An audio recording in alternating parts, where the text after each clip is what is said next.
नमस्कार, मैं हूं आपके साथ रवि मिश्रा और बुलेटिन की शुरुआत करेंगे आज हो रहे मतदान की खबर के साथ। जी हां, झारखंड की बात करते हैं, जहां पहले चरण में 43 सीटों के लिए वोट डाले जा रहे हैं। राज्य की 15 जिलों की जनता अपना मताधिकार का प्रयोग कर रही है। झारखंड की जनता आज चंपई सोरेन, गीता कोड़ा, सरयू राय, बन्ना गुप्ता, अजय कुमार समेत कई दिग्गजों की किस्मत का फैसला कर रही है। ईवीएम में उनकी किस्मत कैद कर रही है। वहीं देश के 10 राज्यों के 31 विधानसभा उपचुनाव के लिए वोट डाले जा रहे हैं। केरल के वायनाड लोकसभा उपचुनाव के लिए मतदान जारी है। यहां से प्रियंका गांधी कांग्रेस की उम्मीदवार हैं। तो इस तरह से हम अलग अलग राज्यों में जो विधानसभा और उपचुनाव हो रहे हैं वहां का अपडेट आप तक पहुंचाएंगे। सबसे पहले देखिए रांची जाएंगे, हमारे साथ अभिजीत ठाकुर रांची से जुड़े हुए हैं, साथ ही शुभम गुप्ता भी एमपी से, मध्य प्रदेश के बुधनी से हमारे साथ जुड़े हुए हैं, ध्वज आर्य दौसा से, राजस्थान से हमारे साथ जुड़े हुए हैं। लेकिन सबसे पहले रांची चलते हैं अभिजीत के पास। रांची का माहौल क्या है अभिजीत? सुबह से हम देख रहे हैं कि मतदान शुरू होने के साथ ही लंबी लंबी कतारों में लोग वहां पर हमें नजर आए। फिलहाल क्या स्थिति है? और देखिए अभी 9 बज चुके हैं, 2 घंटे मतदान के हो चुके हैं। कुछ पता चल पा रहा है मतदान की स्थिति को लेकर?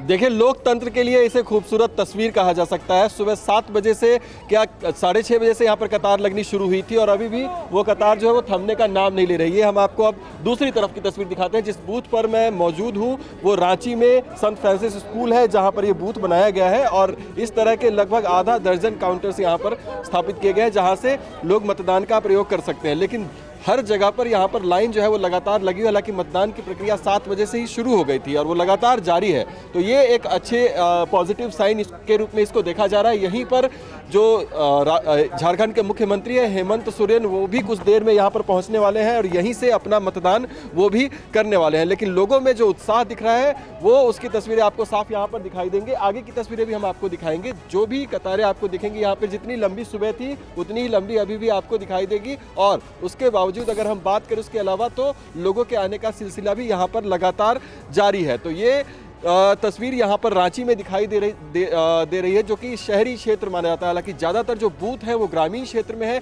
वहाँ से भी जो जानकारी सामने आ रही है वो यही कि भारी संख्या में लोग बूथ पर पहुँच रहे हैं वोट डालने के लिए। तो ये एक अच्छी बात कही जा सकती है। अभी सिर्फ 9 बजे और शाम के 5 बजे तक मतदान की प्रक्रिया जो है वो लगातार जारी रहेगी। तो ऐसे में इस बार मतदान प्रतिशत और बढ़ने की जो संभावना है वो लोग ज़रूर यहाँ पर जता रहे हैं। तो तमाम लोग बहुत ही धैर्य के साथ आप देखेंगे कि यहाँ पर कतार में खड़े आपको दिखाई देंगे और अपने मतदान के अधिकार का प्रयोग करने के प्रति उनका एक उत्साह भी दिखाई देता है। कितनी देर से आप लोग लाइन में खड़े हैं? हो गया 2 घंटा जैसा। हाँ जी, 2 घंटा जैसा। अच्छा, 2 घंटे से लाइन में खड़े हैं आप लोग। तो धीरे धीरे लाइन आगे बढ़ रही है, लेकिन आप लोग वोट डाल के ही जाएंगे? हाँ, तो वोट डाल के ही। लेकिन कुछ लोग कहते हैं कि ज़्यादा देर लाइन में खड़े होंगे तो वापस चले जाएंगे, ऐसा कुछ है? ऐसा कुछ नहीं। अच्छा, आप लोग वोट डालने के लिए आए कितनी देर से? ज़्यादा देर से खड़े हैं लाइन में? सुबह 6 बजे आए। अच्छा, 6 बजे ही आ गए थे और तब अभी आपकी बारी आ रही है? हाँ, लेकिन आप लोग जल्दी आ गए। कहते हैं कि ज़्यादा देर होने पर चले जाते हैं लोग वापस, भी ऐसा कुछ है? ऐसा कुछ नहीं। अच्छा, वोट डाल के जाएंगे? वोट डाल के ही जाएंगे। अच्छा, जो अधिकार है वो तो करेंगे ही ना। अधिकार है उसका उपयोग करेंगे। बहुत अच्छी बात है। आप क्या पहली बार वोट डाल रहे हैं? नहीं, सेकेंड टाइम है। सेकेंड टाइम है। क्या करते हैं आप? अभी पढ़ाई सब खत्म हुआ है। तो क्या इश्यूज़ को लेकर आप वोट करते हैं जब कुछ ध्यान रहता है? क्या चाहिए अगर बात करें यूथ की तो? बस सरकार बेस्ट चॉइस करना होता है अपना। बिल्कुल, आप देख सकते हैं कि तमाम लोग हैं, कह रहे हैं कि आधे घंटे, 1 घंटे और 2 घंटे से भी लाइनों में खड़े हैं। तो आप अंदाज़ा लगा सकते हैं इस बात का कि कितना धैर्य है लोगों में कि 2 घंटे कतार में खड़े होकर भी वो उनका कहना है कि अपने मतदान के अधिकार का प्रयोग करके ही जाएंगे। रांची में 5 सीटों पर चुनाव आज चल रहा है। रांची की भी रिपोर्ट जो हमारे पास आ रही है अभी तक, तमाम जो बूथ हैं वहाँ पर की सभी जगह कमोबेश यही हाल है कि मतदाताओं की संख्या अच्छी खासी वहाँ पर दिखाई दे रही है। अगर हम बात करें ग्रामीण क्षेत्र की, झारखंड में अन्य क्षेत्र की, तो वहाँ से भी जो जानकारी सामने आ रही है उसमें यही कि मतदान की प्रक्रिया सुबह 7 बजे से शुरू हुई थी और अभी तक सुचारू रूप से चल रही है। कहीं पर भी अभी तक जो जानकारी सामने आ रही है कि कोई तकनीकी खराबी की वजह से या फिर अनावश्यक कोई देरी यहाँ पर नहीं हुई है। तो ये एक अच्छी बात है कि सुचारू रूप से मतदान की प्रक्रिया चल रही है और लोग भी अच्छी संख्या में यहाँ पर दिखाई दे रहे हैं। जी। बिल्कुल, मतदान की खूबसूरत तस्वीरें आप पहुंचा रहे हैं तमाम दर्शकों तक। बने रहिए हमारे साथ और देखिए बुधनी चलेंगे जहां पर शुभम गुप्ता हमारे साथ जुड़े हुए हैं। तो आज एमपी के बुधनी में वोट डाले जा रहे हैं और बुधनी विधानसभा में जैत गांव में वोट डालने के बाद शिवराज सिंह चौहान के बेटे कार्तिकेय सिंह चौहान ने TV9 भारतवर्ष से क्या बातचीत में कहा, सबसे पहले वो सुनते हैं।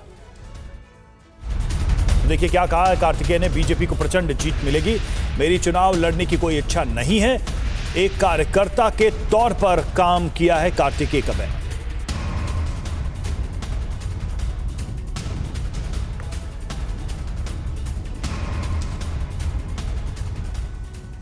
कार्तिकेय सिंह चौहान हमारे साथ हैं, अभी मतदान कर आए हैं बाहर, उनसे ही जानते हैं। कार्तिकेय जी, इस बार क्या कुछ खास मुद्दे यहाँ पर आपको दिखाई दिए? ऐसी कोई चुनौती आपको दिखाई दी कि ये सीट कोई फंसी हुई है या इतनी मेहनत करने की ज़रूरत? ये भारतीय जनता पार्टी की परंपरागत सीट है जिसे भारतीय जनता पार्टी के कार्यकर्ताओं ने, आदरणीय शिवराज सिंह चौहान जी ने अपने खून पसीने से सींचा है। यहाँ की जनता उनसे सीधा जुड़ाव रखती है। दादा रमाकांत भार्गव जी भी इस पार्टी के वरिष्ठ नेता हैं, हमारे क्षेत्र से वरिष्ठ कार्यकर्ता हैं और पूर्व सांसद भी रहे हैं, और आज उनको बुधनी से विधायक प्रत्याशी के रूप में उतारने का फैसला किया है। मैं मानता हूं कि जैसा परिणाम पहले आते रहे हैं वैसे ही परिणाम रिपीट होंगे और हो सकता है उससे अच्छा भी हो।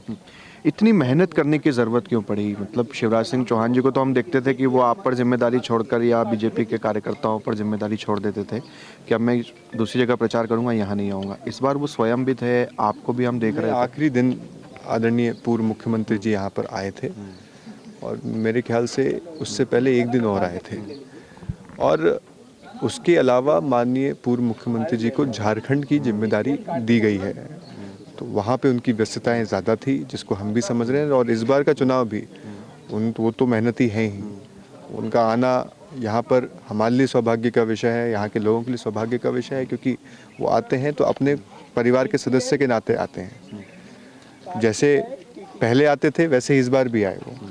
और जहाँ तक मेहनत का सवाल है, हर चुनाव को गंभीरता से भारतीय जनता पार्टी लेती है और लेना भी चाहिए। यहाँ कुछ लोगों से हम बात कर रहे थे, वो कह रहे थे कि कार्तिकेय जी भी चुनाव लड़ते तो अच्छा होता। आप क्या सोचते हैं? हमारी ऐसी इच्छा नहीं है।